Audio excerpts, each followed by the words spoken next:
Bonjour, bonjour.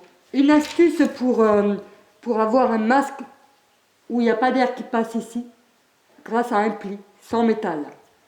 Et où il y a un angle ici qui supporte le masque, qui supporte l'insert qui est posé là, et là il y a de l'espace.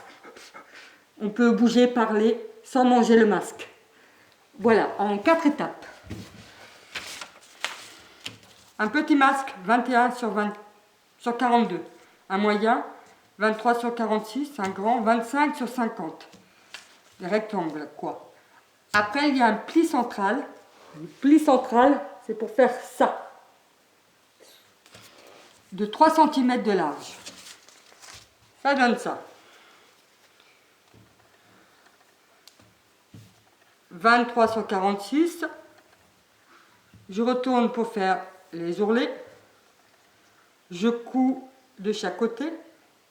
Ensuite, je plie en deux pour noter les points des 3 cm, 3 cm. Je marque le tissu pour pouvoir refaire le pli à 3 cm.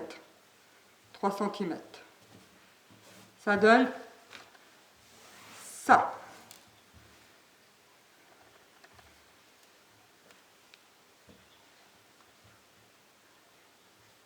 Je mets les attaches. Quand on n'a pas beaucoup de matériaux ou plus trop à force d'en faire, on met là, là, comme ça les personnes mettront le lien manquant. Ou quand on a assez de matériaux, on peut mettre ici. Je referme. Et là, je pique à l'extérieur du masque pour ne pas percer le masque, à l'endroit du pli.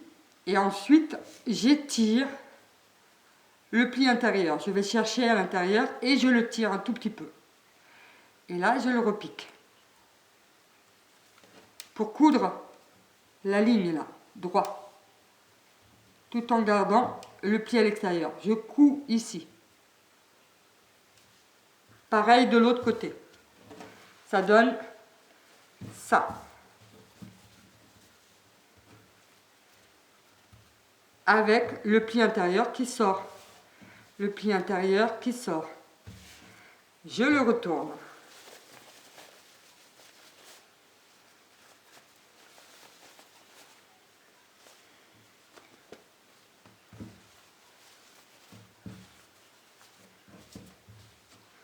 Ensuite, je vais coudre là. Ça, c'est quand on n'a pas de machine qui fait le point zigzag. Donc, on fait 2 lignes dessus. Ça fait une couture beaucoup plus forte. Ça donne ça. Ensuite, l'intérieur, ça, c'est l'intérieur du masque. Là où on va mettre le nez. On plie. Je retourne pour avoir cet angle-là, cet angle-là. Cet angle-là qui va former le menton. Je le plie comme ça. Comme ça. Mais je vais décaler pour ne pas avoir trop d'épaisseur à coudre. Et je vais prendre que un pan, pas deux, pour pouvoir passer l'insert. Et je couds là. Pareil, et je décale un peu. Et je couds là. Ça donne ça. Vous voyez, cousu celle-là. Que sur l'interne. Et là, j'ai le menton. Le menton qui est bien tenu, avec l'insert qui va se mettre là, et le nez, qui est un peu étiré. Voilà. Si l'étape d'ici pour étirer le pli est trop compliquée à faire, il y a une autre manière de le faire.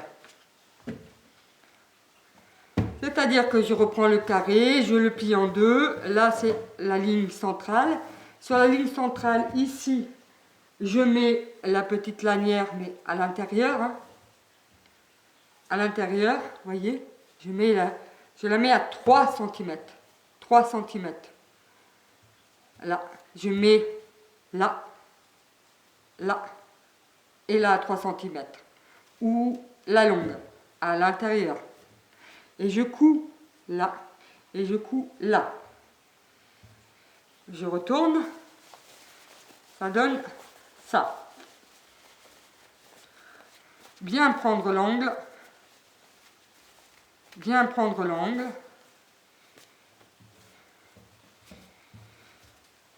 Après, je vais coudre la ligne là. Mais c'est à ce moment-là que je vais faire le pli. Le pli, je le prends là et je le fais dépasser. Et je le fais dépasser et je couds là. Pareil de l'autre côté. Je le fais dépasser. Parce que je le fais dépasser que ça raccourcit. Ça donne ça.